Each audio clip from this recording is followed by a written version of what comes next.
Hello, everybody, and welcome back to Leave Me Alone, the podcast where I would like, respectfully, to be left alone. But instead, I come on here and tell you everything going on in my life. And today, we're talking about Valentine's Day. Now, when this episode comes out, Valentine's Day will be over, which I actually love because the pressure's gone, the roses are dead, the balloons are deflated, and all the couples who posted My Forever Valentine have gone back to arguing about bins. Like, you can physically feel the shift in the air. The heart-shaped chocolates go on sale. Suddenly it's 80% off and I'm like, now I will accept love. Cards that were $6.99 for no reason are in a sad little pile for 50p. So get comfortable, lower your expectations, and if you didn't get proposed to this Valentine's, I'm happy for you. But also, please read the room. Let's begin. So this year, me and my wife decided we were going to do something cute. Well, she decided. She brought us matching Valentine's tops. Matching tops from Temu. Now listen, before anyone starts, I know Temu is bad. Save the planet, protect the whales. Fast fashion is evil. I know. But also, if love isn't under $12.99 with a coupon code, we're not experiencing it. So the package turns up, yeah? And immediately I was suspicious because it weighs nothing. I've had birthday cards heavier than this parcel. I open it and the listing said 100% cotton, which we all know means 100% polyester, 0% oxygen, and 5% lies.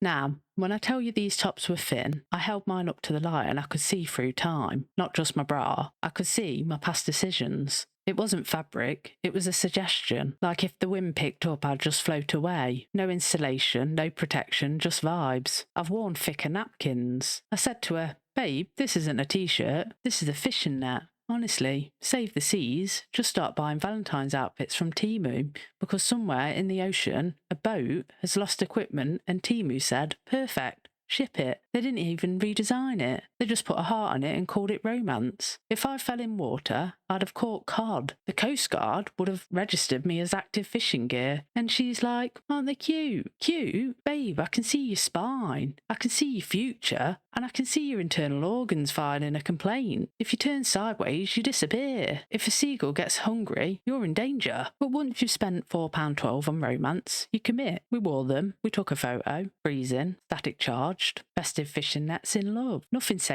long-term commitment like suffering together in polyester. And can we talk about how overpriced Valentine's Day actually is? Why does everything triple in price the moment you add a heart to it? Flowers on February the 13th, £10. February the 14th, £47. And a credit card check. Restaurants doing Valentine's Day menus, like they've imported the pasta from Rome that morning. It's the same spaghetti. You're just eating it under lower lighting and financial pressure. I actually prefer celebrating Valentine's Day after the actual day. You've got discounted chocolate, no crowds, no violinist making eye contact with you while you chew. If you ask me, nothing says romance quite like reduced Ferrero Rochers in pyjamas. Relationships change though, don't they?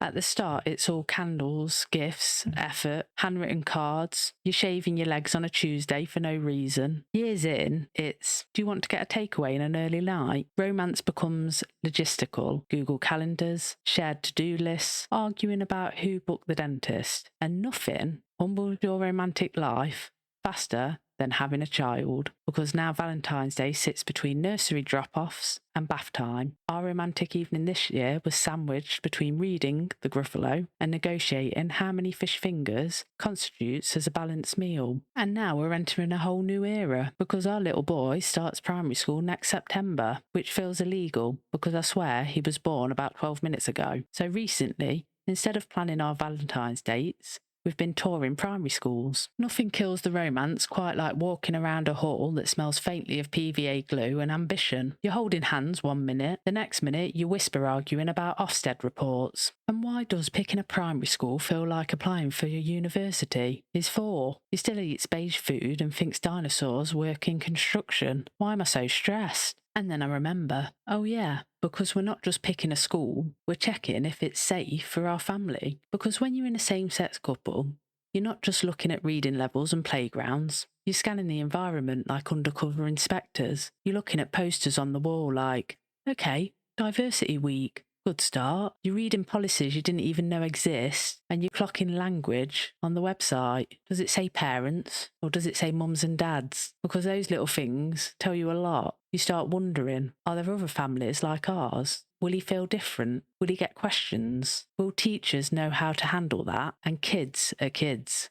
They're curious. They're blunt. They'll say exactly what they're thinking with zero HR filter. So you start thinking about stuff you've never thought about before. Like, will he have to explain why he has two mums? Will he feel weird about it? Will someone make him feel weird about it? And that's the part that gets you. Because to us, it's just normal life. It's just our family. But school is the first place where the world starts reflecting back at them who they are. And you want that reflection to be kind. You want teachers who don't stumble over Mother's Day cards. You want forms that don't make you cross out dad. You want inclusion that's not just a rainbow poster in June, but something lived in the day-to-day. So yeah, I went into this process thinking I'd be stressed about phonics and class sizes. Instead, I'm analysing whether the reception teacher said grown-ups or mums and dads, because these tiny details tell you if your child's going in feeling seen or explained, and that's a weird emotional weight to carry while you're also comparing lunch menus. Like, imagine holding two thoughts at once. Is this school emotionally safe for my child, and do they overcook fish fingers? And the thing is, most schools we visit were actually lovely, welcoming,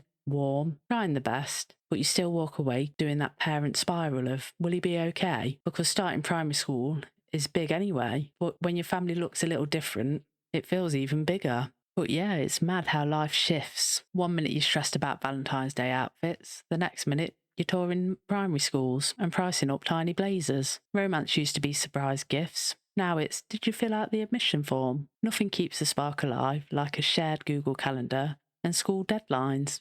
But honestly, I wouldn't change it, because even in fishing net polyester, even doing school runs, even arguing about whose turn it is to label the water bottles, that's still my person. And now we're walking into this whole new chapter together. Primary school, new routines, new worries, new little milestones where we're probably going to cry about in the car afterwards. And yeah, there are extra thoughts we carry, extra questions, extra things we hope the world handles gently for our child. But at the end of the day, he's going to walk through those school gates knowing he's loved.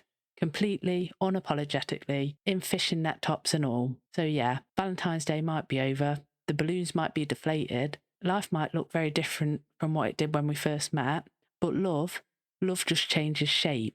Sometimes it looks like roses, sometimes it looks like filling out school forms at midnight, and sometimes it looks like standing in matching Temu outfits thinking, yeah, this is my life now. And weirdly, I'm happy here. Alright, that is it for today's episode of Leave Me Alone. Thank you for being here, thank you for listening, and thank you for witnessing the absolute downfall of my dignity via Temu polyester. If you enjoyed this episode, make sure you follow the podcast wherever you're listening right now. And if you want to keep up with me in between episodes, you can find me on TikTok and Instagram, where I am, unfortunately, always oversharing. Life updates, relationship nonsense, it's all there. So come say hi, or respectfully, leave me alone.